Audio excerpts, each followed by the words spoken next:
Talk to us a little bit about your Labeling. I don't know if you know why black and yellow. If you have any idea about it? I would love to be educated. If you are in India, okay, the first thing that you see is an auto rickshaw. Right, Madras. Madras, anywhere. I think mostly anywhere in India, if you go, the auto rickshaws are like black and yellow. We don't have a logo per se. It's the same brand colors we have maintained from day one. It is fully fermented, ready to eat, and it starts as a idli batter, goes on to become more sour dosa batter. We want Process to. continues, becomes uttapam batter. For it to fully spoil, it takes more than 4 weeks. It says no salt added. We add no salt to any of our batters, basically.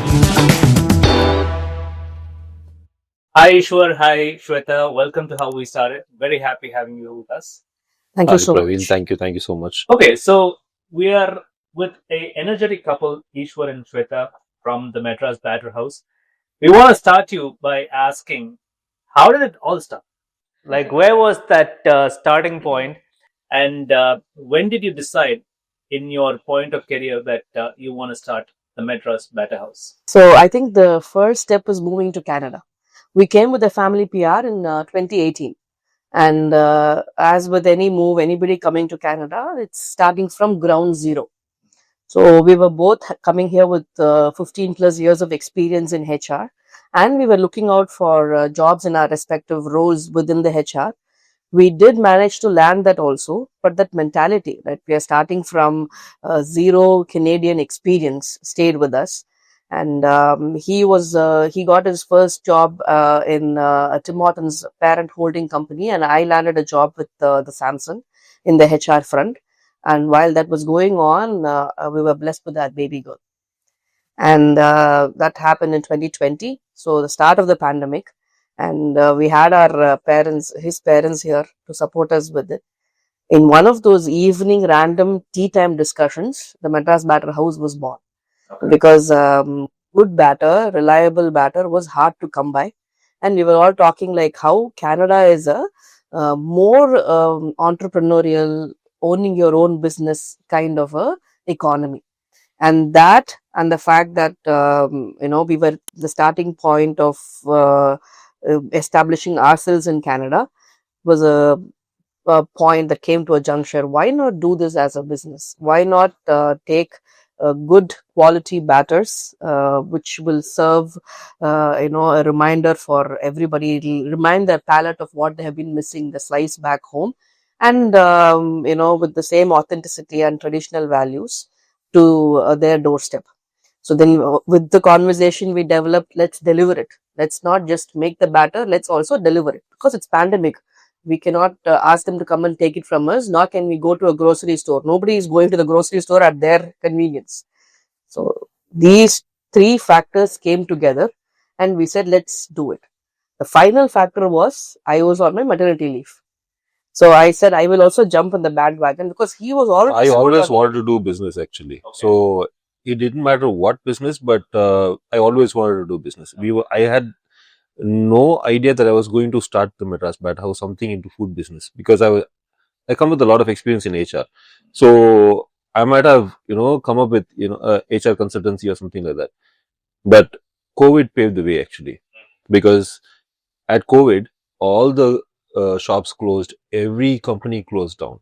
Right. The only company or organization that was functioning was the food business. Right. That's when we said, okay, I think the best thing to do is come into food business. Then we, as she said, a tea time discussion, we said, everybody, what we discuss is either we start a tea shop or we go into grinding maav, Right. the dosa batter business, right? So mom was also here. So she said, we have a grinder, let's start with batter. So that's how we started with, the batter. But we never named the product yet. We were just, thinking of what the brand should be. Right. So we wanted something to be connecting with people, right? It should be from connecting to India, basically. Okay, we are all South Indians. Back to the roots. Right. So Madras is not only identifying only South Indians, basically, only Madras people. So basically, as a South Indian, you are called a Madrasi. Correct. Anybody All over know India. the horizon of the south? Yes. It's called Madrasi. The Dakshin is called Madrasi. Perfect. That's Right. it. So that's when we said, okay, why not Madras Batter House? It was decided when I was coming from the ground floor to the 18th floor on the lift. That's how I said, like, why not the Madras Batter House? Like, then everybody's like, yeah, I think that looks fine. It sounds great. That's how we started the Madras Batter House. Excellent. So you're talking so much about your experience in HR, Right. being HR professionals back in home. Home is, I think, Chennai. Yes. So, and then you moved here, and you also did a short stint in your respective career paths. How did your HR experience or your professional experience that you've been in helped you to kind of like move your way forward in this wild entrepreneurial journey? It's a totally different game changer, actually. So, in my past experience in India, the last company that I used to work for, I was working for almost 8 years in that company. So, that company was a small organization when I joined there. And that organization helped me in a lot of ways to shape up, my administration skills, basically, of how to, from naming the company to employing and running the whole organization. So I was like the sole person running that entire company. It was funded by a US based company, basically. So how to channelize the money and everything. So a lot of my administration experience comes from there, actually. So it's a startup. It was a startup. Okay. Yes. Auditing and financial, he brings Everything. that wealth of information to this. Okay. And what I bring is, so when I say HR, I'm from a learning and development background of HR. Okay. So I was always into coaching, mentoring, mid-level and high-level management. Okay. So that to that perspective, I brought the customer service aspect of it. Okay. Right. So how do you interact with customers? How do you know what is going to sell? And how do you make sure it reaches them correctly? So that part of the business, do I have everything that plugs the hole for a customer's question? Like, Shweta, do you have this? Do you sell this? Why not make this? These kind of things. And how do you chart it out? How do you use tools like Excel, Word, and the modern day marketing aspects into it? These parts, I develop content back home. I develop the content which I deliver. Okay. So it's both fold. I also freelancing as a content developer and also as a delivery person of the same content. So that helped me in figuring out when you say I'm going to do a business. Like a random person, we did not just say, okay, let's just start doing it from today onwards. We actually charted a business plan. And that input, a lot of that valuable input comes from his side and from my side. Different parts to that plan. Great. So, like, it looks like your past experiences have helped you greatly to do this, at least to enter and formulate what you've started. 100%. But though I did not, answer of how to bring the product out, basically. So that we did not have any experience, right? We don't come with food experience, Right. basically running a restaurant or, we used to work in IT companies. Mm. Okay, so that did not answer like how we're going to, make the batter, actually. Okay, so tell me about like how did you come up with the menu and how did you? I know like Madras Batter House, you started off with a batter. Right. How did you innovate to add the additional menus? Right. So the USP is delivery. So during COVID time, it was not the dearth of good quality batter that made many people buy it. Honestly speaking, it's the fact that we could deliver it to them when they place the order. And the best part that Ishwar did at that point was he was still working as a short stint in that company. At that point, he would go and deliver and come, and vast distances. We will have one order from one order from Ajax, another from Mississauga, which are geographically really far apart. Right. But we would, because initially we did not know how we are going to go about delivering the batter, how we are going to go about expanding the menu, we would still go about charting a route and 2 hours of delivery for just 3 orders. And the menu comes from the fact we started with basic idli dosa batter, and then the customer ask and what we can integrate and what we can put a shelf life to it. Even if it is a person using it at home, they were not happy with shelf life of, say, I give them batter for today and they have to finish consuming the whole of it by tomorrow. Right. So we went about with what products can we create and store for how long, and what is the viability of that batter. So those made into our menu. Got it. Right. A lot of times we find that coconut forms the crux of are South Indian delicacies. And coconut comes with its own risk of very shortened shelf life. So, but that is when they say, a South Indian meal, idli, dosa, what is to be had with is automatically coconut chutney. And I had an excellent source of input from my mother-in-law, who was an expert in, in cooking almost any kind of cuisine, basic cuisine being the South Indian. So she would tell me what are the different batters which they would enjoy, and how do you go about making it the authentic way. And then we, on the supplement, we will, which we didn't need to figure out earlier, we'll figure out the shelf life. So slowly these things made it into our menu. And then the customer asks, Shweta, you're providing batters. Thank you. But we don't have the time to cook the sambar. We don't have the time to cook the chutneys. Can you please provide us chutneys as well?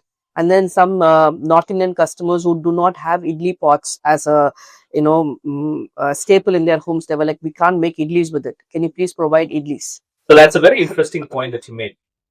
You're taking into account the customer feedback, trying to formulate what the gap in the market is, what they want, and then you provide. Correct. So what is a normal sample size of feedback from the customers before you decide, okay, now 100 people have asked for vadas, 100 people have asked for chutneys. Now is the time when I will decide I will make something extra and I will take responsibility for it. So do you have like some kind of a measurement in terms of when you'll actually jump into innovating your menu? Yes. One such interesting measurement is we provide only batter and side dishes, that is the condiments. You got to make the idlis and dosas yourself. That's how we started. Right. Then there came a customer inquiry where they said, Shweta, you provide everything we need for a breakfast menu. And we have a housewarming ceremony. We literally have been to about 4 to 5 restaurants by now. And they all start their services at 10 a.m. But my housewarming is done and dusted by 6 to 7 a.m. and I have a gap of 3 hours and the guest cannot be without food for 3 hours. We were literally the first, and I think so far the only people who deliver up to Kitchener as well at 8 a.m. in the morning with ready to eat breakfast items. Until then, we did not have pongal on the menu. We did not have kesari on the menu, and we did not have ready to eat vadas on the menu. Right. These got added because they wanted a breakfast spread of idlis, dosas, idlis, pongal, vadas, sambar and chutneys. And then they said, Shweta, kesari as well, because we want to round up the whole deal with the dessert. Still, those items were in catering actually. So whatever the items you were saying, all these items were still under catering. It didn't come to the regular menu actually. Okay. So then we said we were discussing and said customers, I think they want these items. So why not sample it out basically? So she came in a way in small boxes. We, along with their order, we sent samples as well. So say maybe 100 grams to 200 grams of whatever, newly we are making, we used to send samples out. And then when customer gives the feedback, then we started including it in our menu. So on a typical day, what time do you open the store? 10 a.m. 10 a.m. Yeah. But there are orders on these kind of custom orders on pongal or vada or any other thing that's apart from idli and dosa, you deliver that as well. Yes. But the USP is you are delivering it much earlier in the morning, which no other vendors are doing. No other vendors are doing. So for people who are watching this episode from outside of Canada, it's important for them to know that within GTA, which is the Greater Toronto area, there are not many, or rather, there is none of the South Indian brands that have opened their doors at 10 a.m. in the morning. So it is a real pain point and a gap in the market for you to get food if you have a function or a ceremony in the family that early. So I think the couple has precisely found the gap in the market and they have addressed that, which is very important as a business takeaway. So thank you for letting us know. For again, viewers who don't know, Ishwar and Shweta are not just business partners, but they're also real life partners. So from that perspective, how has it been? We've heard it from a lot of couple that it's not hunky dory in business as it is in life. So how have you managed Definitely the relationship and dynamics within business and also kept your the love life alive? I would say it's not hunky dory in the love life as well, right? So. So it is a commitment. When we started doing this, we did not know the amount of physical labor involved. Such was the nature of business we took over. right? It is, when I say grinding batter, I think most people at home, and when they're doing it for their own families, will agree. When we said we're doing batters, which is like just like home ground, they were like, oh my God, thank you so much. That takes the most amount of time in what we do. So it's a lot of physical labor, and it was initially it was something that was going over our heads. There have been a lot of conversations, many more tea time conversations after that, when we have asked, are we doing the right thing? Are we doing the right thing? Yeah. Is it worth it? Is it like it's a very stringent uphill climb, especially coming from India, where we have not done as many kitchen chores as we should have. I agree, but we haven't. So that chapter is a very new chapter to us. That's right? podcast for another day. Yeah, it's a very new chapter to us. It definitely called in for a lot of sacrifice, actually, Okay. which we did not, estimated, actually anticipated.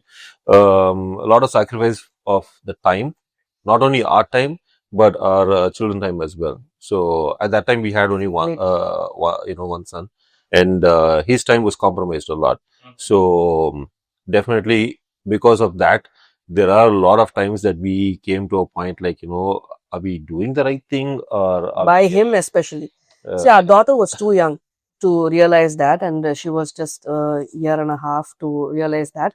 But our son, there were literally no weekends. We forgot the concept of weekends. So it is a very insightful thing to understand what role such businesses or startup takes on the family. And you beautifully explained also how you're involving your children in the business as well. So I think it's a beautiful thing to know. Let's take this conversation a little bit ahead in terms of the strategies that you formed for Madras Batter House. Talk to us a little bit about what kind of pricing strategy you did, what research you did on that. How did you come up with your labeling strategy? What was the IT usage, since you both have worked for IT companies in the past? How did you use technology in your business, and that's helping you? Talk to us a little bit about that. Pricing, I can tell you, we went with a combination of two things. One is we did do a market research. We did come up with how much is it being sold in the market, how much is a nominal expectation of a household. And then we figured out how much would be the batter consumption in a household. Because by that time we had moderated our delivery to different regions. So in a region for a day, for a week, we will deliver a certain day. When we came to that, we said, okay, if this is the requirement for a family, how much will they be paying to get delivery for that particular product, and how can we do the packaging in such a manner that they consume it over a weekly period. And then their meal plan is also sorted, because they have different varieties of batter. So ingredients, the packaging, how will the consumption be, and what kind of quantities we can give. All of this dictated the pricing. To a small extent, the market dictated the pricing. So I would say when a brand is getting formed, their premiumness and how it applies to the quality of an audience depends on what is their need. They will be willing to pay that price, even if it is slightly higher than the market. So the cost of the ingredient also matters over here when you're deciding the pricing. So who's our supplier, who's our vendors and all that. So we have different suppliers actually. So and most of the suppliers are from India as well. So our source of ingredients are from South India. So we don't compromise on that. I know we have products, ingredients from Burma and other countries as well, but then we stick to one particular source, so that the pricing is also based on that. Okay. And yes, initially in between there was a surge because of lack of rice and all that. We had a ban and all that. That was a challenge for us, but still, since we had good source of suppliers, they were able to supply the stock still for us at the same price. Okay. So we didn't change our price much from when we started to now. So even now we are trying to contain the price, because we are all at a very economical challenge right now. Yes. So right now also we are trying to keep the price at bay so that it's affordable to everybody basically. So if I could ask you, and if it's not too confidential, what's the ballpark of your profit margin on the entire pricing, and how did you come about that? So the profit margin will not be more than 30%. Okay. And the reason that is, I know that industrially it is viable to keep a 50 to 60% margin on the products. The reason being exactly what he said, we don't source for ingredients locally. We are getting ingredients coming in from India, which means that figure of getting it shipped across will keep rising. So if I'm going to rise the product proportionately, the price of the product proportionately, there will definitely be a market hit.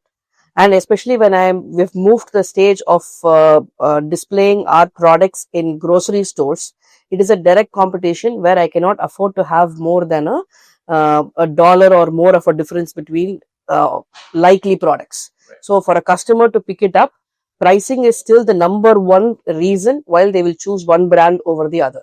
So being mindful of that, if I'm going into that space, I cannot keep a profit margin of more than 30%. Which is very competitive in today's world. 30% is very competitive. Yes, pricing. it is. It is.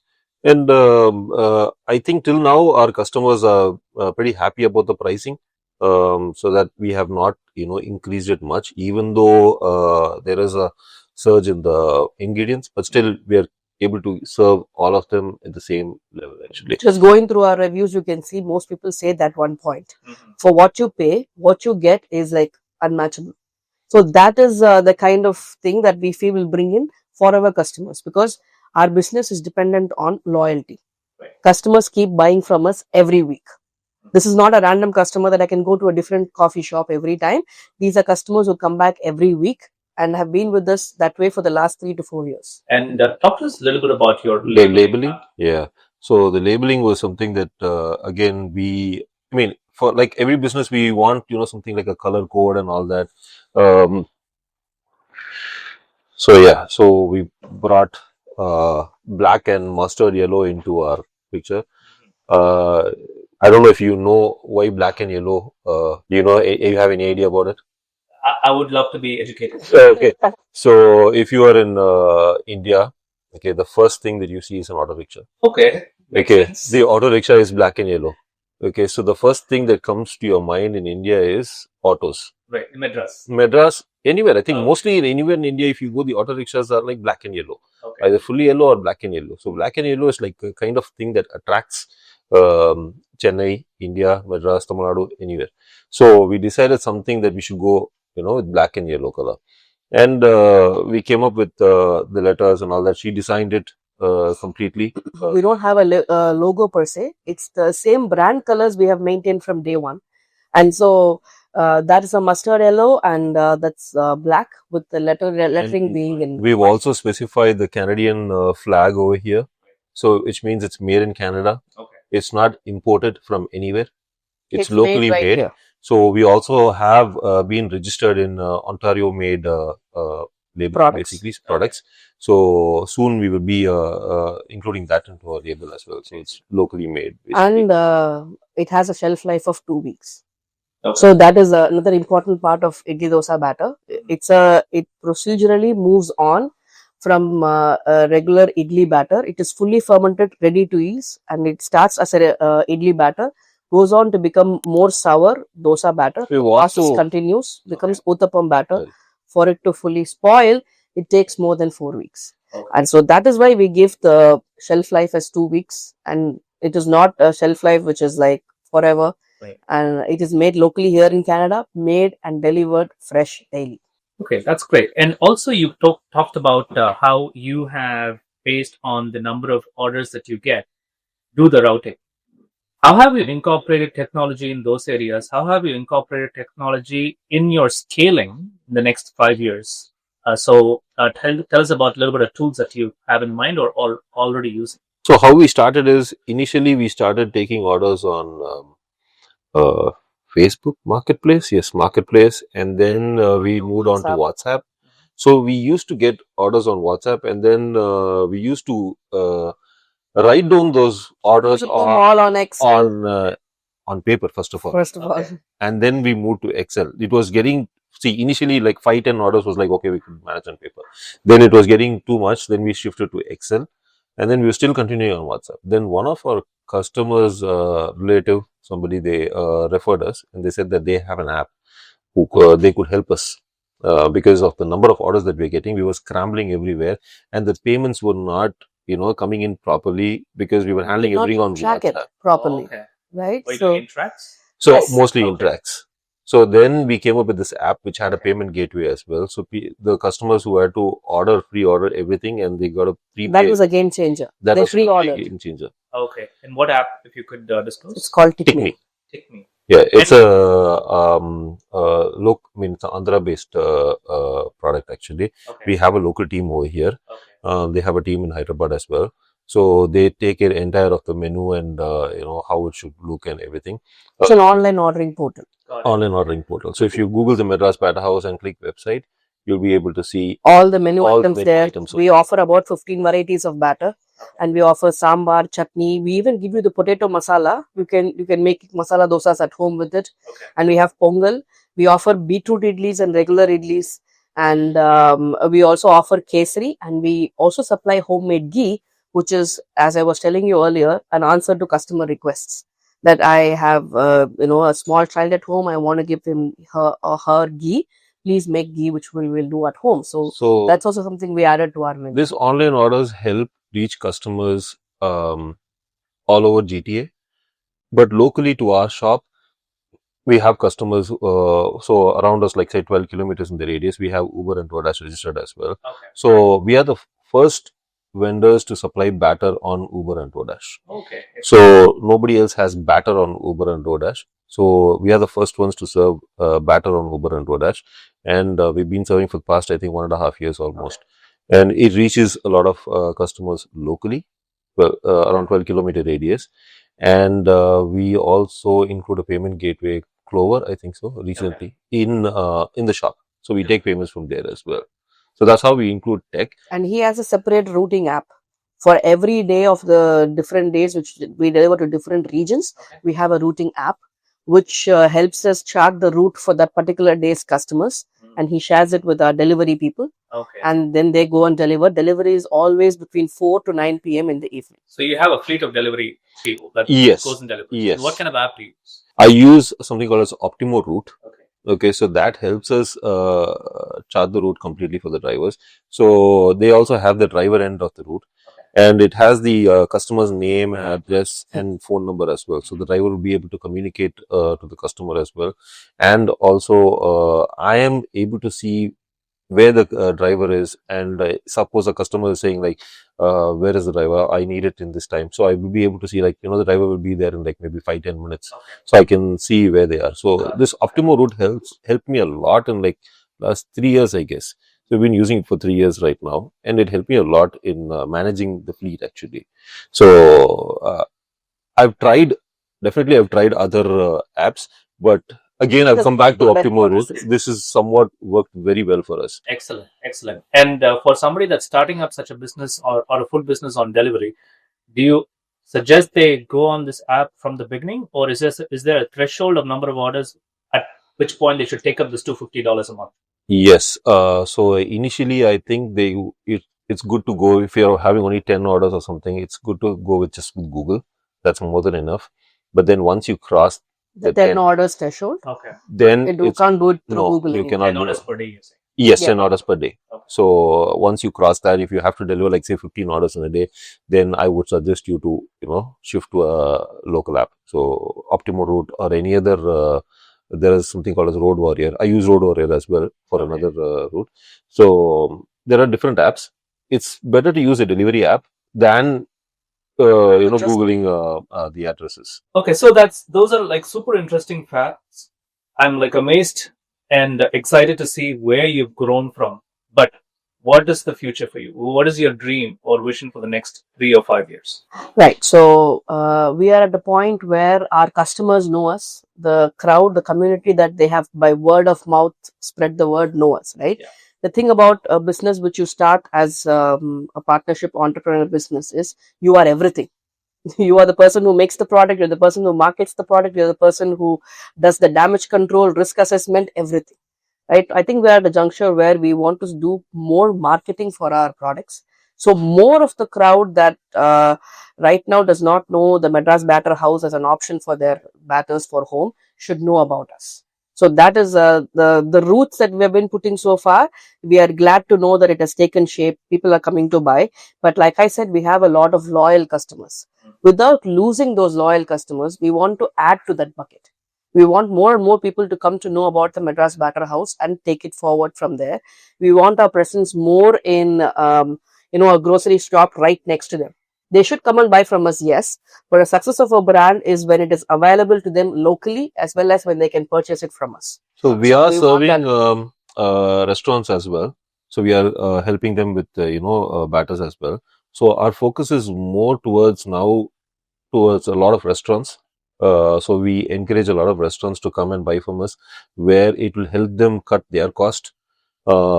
So that's our future plan actually. So step by step, every year we are making changes in our company. Right. Every year we started with B2C. Now we are B2C and B2B. So future might be only B2B.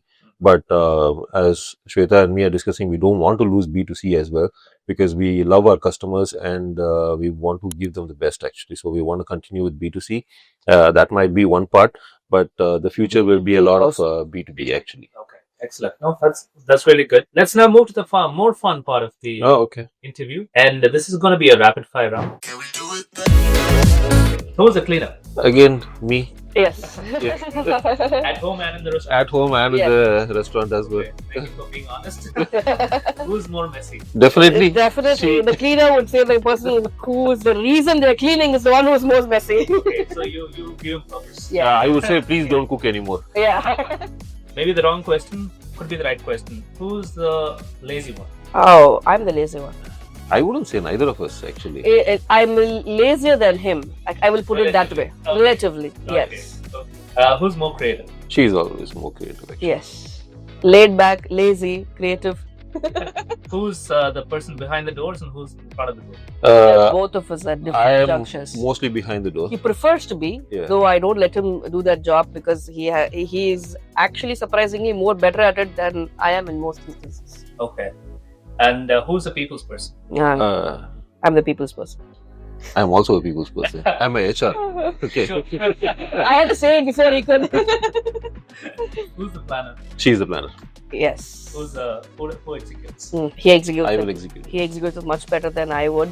He most often reminds me of my plans. Okay, that is fun. Okay, so that brings us to the end of the rapid fire round. All right, that was a wrap for today's episode, but I've learned a lot in terms of how you've started, how you've scaled, and what plans you have. And I'm sure the viewers have taken a lot of insightful business ideas from here. Thank you so much for having come here and shared your insights in how we started. We wish you super luck and good luck in all your future endeavors. Thank you. Thank you Thank so you much. so much, Thank you Praveen, and yes. thank you for having us. Yes, and thank you for asking those insightful questions which made us think. We actually went back to when we started the whole thing, and that has been so good so far. Thank you so much. Excellent. Thank you. Thank you.